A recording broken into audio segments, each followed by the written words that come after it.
When I was growing up, my town didn't have a Walmart. The company had only just come to Canada in the mid-90s, so they mostly popped up in larger towns and cities. I grew up in a small town. There were some close to us, about a half-hour drive in any direction. And once a month, my family would make that trek, that pilgrimage, to shop at Walmart. We did have our own department stores, Zellers, the Bay, other American retailers like Sears, Kmart, all of which are gone now. But there was a newness, a novelty, and a sort of status that came from shopping at Walmart. In 2002, when my town finally did get its own Walmart, I remember reading that a woman camped out for 3 days just so that she could be the first person to shop there, which I think is weird. But in doing a bit of research, I learned this is not a unique thing. People do this every time a new store opens. There is always a crowd for a Walmart opening, sometimes protesting, but many people show up to shop because people love Walmart. Forming an emotional connection with a brand is something that we do. Brand loyalty is real and extends from products to businesses, ideologies. A lot of money and effort has been put into making us feel this way. And today on the Videocast, we'll be looking at some of the different ways that we've been conditioned to shop at certain stores and buy certain products, mostly through the lens of nostalgia. As always, I'm your host Brian, and this video was made possible thanks to our patrons over at patreon.com/pixandportraits. $5 a month helps keep all this going and get you access to dozens of exclusive videos, as well as digital copies of my book, The Nostalgia Economy, which is all about collecting and the cost of memories. Physical copies are also available. We've got t-shirts. I'll post links in the description to everything. Like, comment, share, help us out any way that you can. We are all consumers. I know a lot of people don't like being branded this way, and I can't say I blame them. Some prefer the term customer, which is a little more dignified, makes us feel like our business is valued. Consumer lacks agency, mindlessly consuming, but this is what a lot of these companies think of us. To them, we're numbers, dollar signs. Our business isn't valued. It's expected that we are going to keep showing up, that profits are going to keep going up year after year because we have. Now, I am not here to shame anyone for shopping where they shop or even enjoying where they shop. I'm going to be saying people a lot. I'm including myself. I'm people.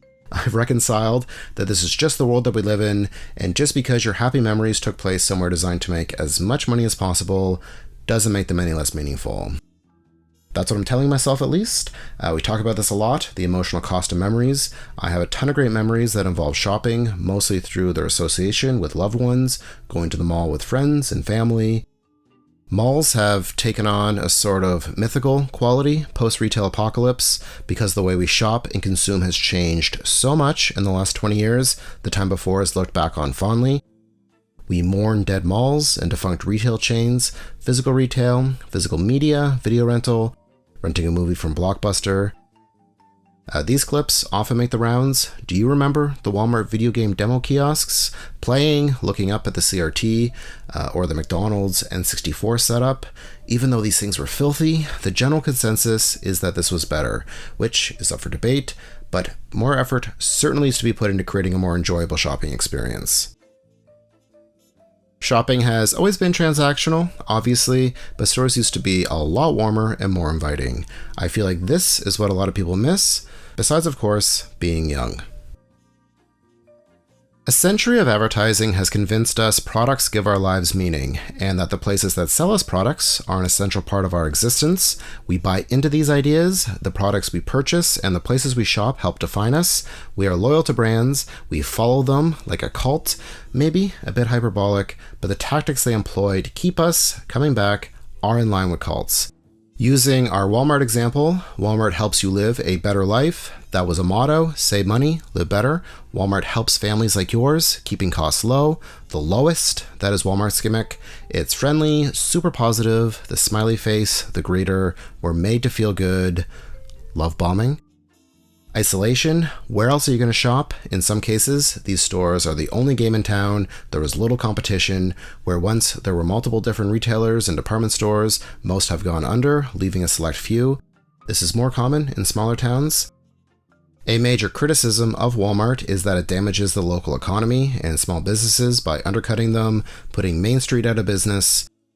As an employee, the Walmart cheer when the employees gather and spell out Walmart, give me a W, how about a squiggly? Totally a cult. They are anti-union, they pay terrible, They don't treat their employees very well at all. There is a reason why the costs are so low, but like I said, for some people in some towns, it's the only place to work. Our society functions on consumption, and I'm sure, like me, most people watching this video were born into this.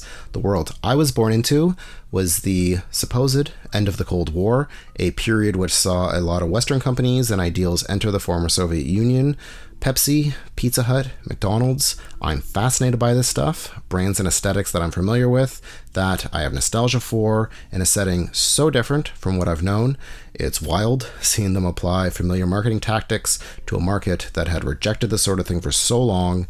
The spin a lot of these companies put on this is that their brands were liberating these people with their products. They could finally live. War is over. We are all the same. Just food, folks, and fun. Most of these commercials were produced for Western audiences, like the Gorbachev Pizza Hut spots. People think the world we live in today is crazy, and obviously it is, but it's always been. This is the former leader of a country that had been demonized for half a century, shilling the most popular pizza chain of its enemy. Consumerism is a hell of a drug. Anyway, let me know what you think. Do you identify with being a consumer? How do you feel about this branding? Let me know in the comments. If you enjoyed this video, give us a thumbs up, subscribe, share, and again, if you have the means, please consider supporting us on Patreon. Read The Nostalgia Economy. As always, thank you so much for your interest in this channel, and thanks for watching. See you in the future.